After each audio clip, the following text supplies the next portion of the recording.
ನೋಡಿ ವೀಕ್ಷಕರೇ, ದೀಪಾವಳಿ ಹಬ್ಬದ ಪ್ರಯುಕ್ತ ಗೃಹಲಕ್ಷ್ಮಿ ಯೋಜನೆಯ ಪ್ರತಿಯೊಂದು ಫಲಾನುಭವಿಗಳಿಗೆ ಸರ್ಕಾರದಿಂದ ಕೊನೆಗೂ ಭರ್ಜರಿ ಗುಡ್ ನ್ಯೂಸ್ನ ಕೊಟ್ಟಿದ್ದು, ಗೃಹಲಕ್ಷ್ಮಿ ಯೋಜನೆಯ 2,000 ಹಣ ಬದಲು ನಿಮ್ಮ ಬ್ಯಾಂಕ್ ಖಾತೆಗೆ ಸರ್ಕಾರ 4,000 ಹಣನ ಈ ಬಾರಿ ದೀಪಾವಳಿ ಹಬ್ಬಕ್ಕೆ ಜಮಾ ಮಾಡ್ತಾ ಇದೆ.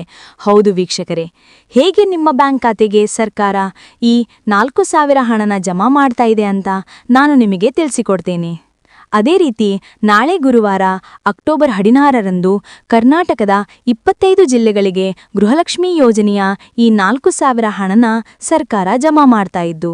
ಬನ್ನಿ ವೀಕ್ಷಕರೇ, ಸರ್ಕಾರ ಯಾವ ಜಿಲ್ಲೆಗಳಿಗೆ ಹಣ ಜಮಾ ಮಾಡುತ್ತೆ ಮತ್ತು ಹಣಕಾಸು ಇಲಾಖೆಯ ಜಾರಿಗೆ ತಂದಿರುವ ಹೊಸ ನಿಯಮಗಳು ಏನು ಅಂತ ಕೂಡ ನಾನು ನಿಮಗೆ ಈ ಒಂದು ವಿಡಿಯೋದಲ್ಲಿ ತಿಳಿಸಿಕೊಡ್ತಾ ಇದ್ದೀನಿ. ಅದಕ್ಕಿಂತ ಮೊದಲು ನೀವೇನಾದ್ರೂ ಇನ್ನೂ ಕೂಡ ನನ್ನ ಚಾನಲ್ನ ಸಬ್ಸ್ಕ್ರೈಬ್ ಆಗಿಲ್ಲಂದ್ರೆ ದಯವಿಟ್ಟು ಪ್ರತಿಯೊಬ್ಬರು ಚಾನಲ್ನ ಸಬ್ಸ್ಕ್ರೈಬ್ ಮಾಡ್ಕೊಳ್ಳಿ, ಹಾಗೆ ವಿಡಿಯೋಗೆ ಒಂದು ಲೈಕ್ನ ಕೊಡಿ.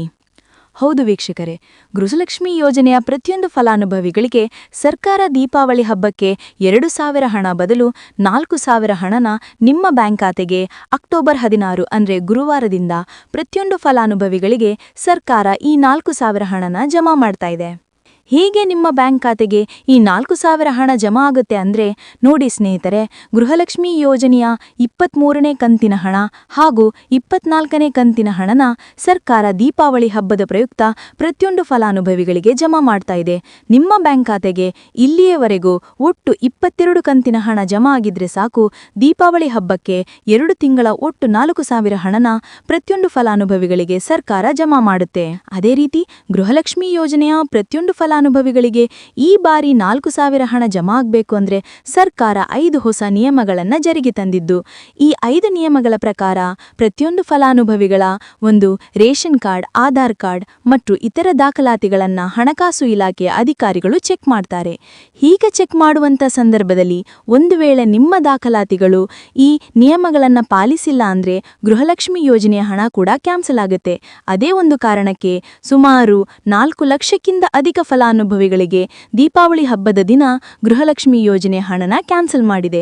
ಹಾಗಾದ್ರೆ ಬನ್ನಿ ವೀಕ್ಷಕರೇ, ಸರ್ಕಾರ ಜಾರಿಗೆ ತಂದಿರುವಂತಹ ಈ 5 ನಿಯಮಗಳ ಕುರಿತು ಕೂಡ ನಾನು ನಿಮಗೆ ತಿಳಿಸಿಕೊಡ್ತೀನಿ.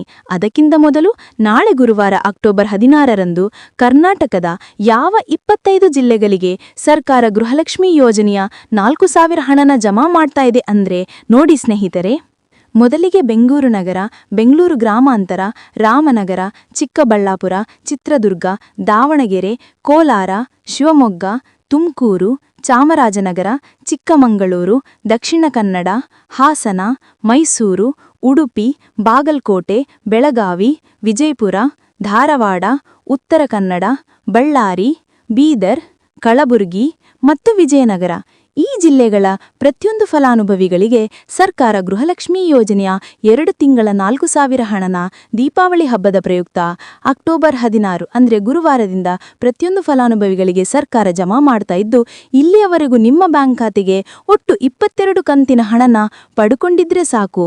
ಆದಷ್ಟು ಬೇಗ ಪ್ರತಿಯೊಂದು ಫಲಾನುಭವಿಗಳು ನಿಮ್ಮ ಬ್ಯಾಂಕ್ ಖಾತೆಗೆ ಸೇರಬೇಕಾಗಿರುವ ಗೃಹಲಕ್ಷ್ಮಿ ಯೋಜನೆಯ 2 ತಿಂಗಳ 4,000 ಹಣನ ಪಡ್ಕೊಳ್ತೀರಾ.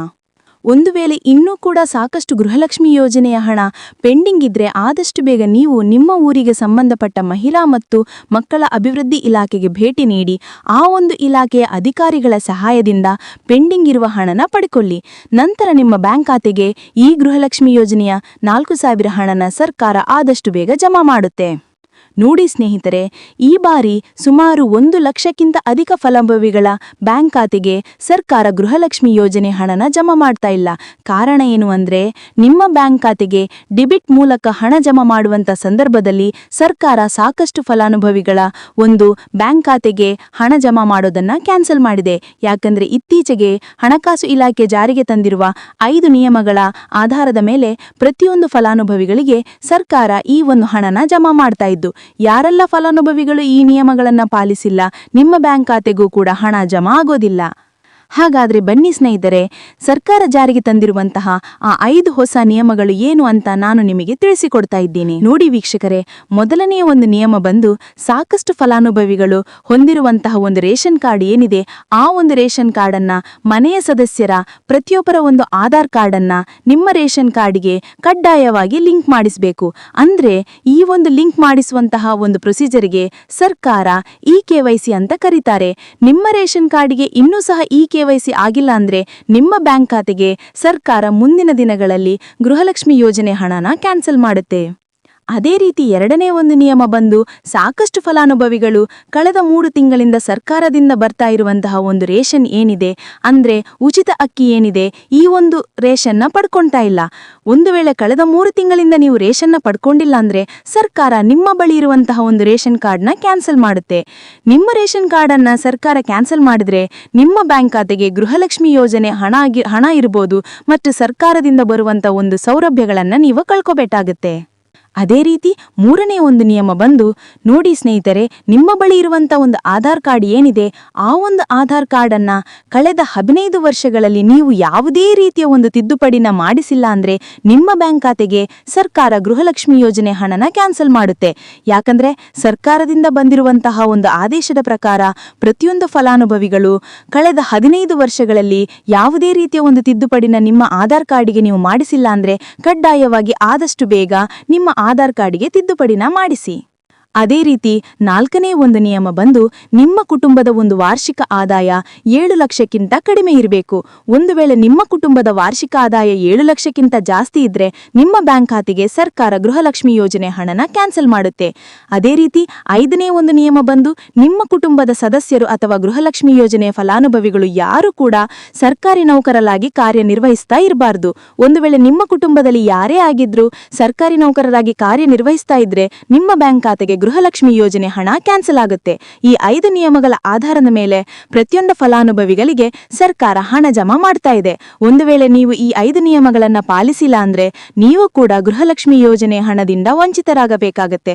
ನೋಡಿ ಸ್ನೇಹಿತರೆ, ಸರ್ಕಾರದಿಂದ ನಾಳೆ ಗುರುವಾರ ಅಕ್ಟೋಬರ್ 16ರಿಂದ ಗೃಹಲಕ್ಷ್ಮಿ ಯೋಜನೆಯ 4,000 ಹಣನ ಪ್ರತಿಯೊಂದು ಫಲಾನುಭವಿಗಳಿಗೆ ಜಮಾ ಮಾಡ್ತಾ ಇದ್ದು, ನಿಮ್ಮ ಬ್ಯಾಂಕ್ ಖಾತೆಗೆ ಪೆಂಡಿಂಗ್ ಇರುವ ಹಣ ಯಾವುದೇ ರೀತಿಯ ಬಾಕಿ ಇಲ್ಲ ಅಂದ್ರೆ ಆದಷ್ಟು ಬೇಗ ಪ್ರತಿಯೊಬ್ಬರು ಈ 6,000 ಹಣನ ಪಡ್ಕೊಂತೀರಾ ಅಂತ ಹೇಳ್ತಾ ಇದಿಷ್ಟು ಸರ್ಕಾರದಿಂದ ಬಂದಿರುವಂತಹ ಒಂದು ಮಾಹಿತಿಯಾಗಿದೆ.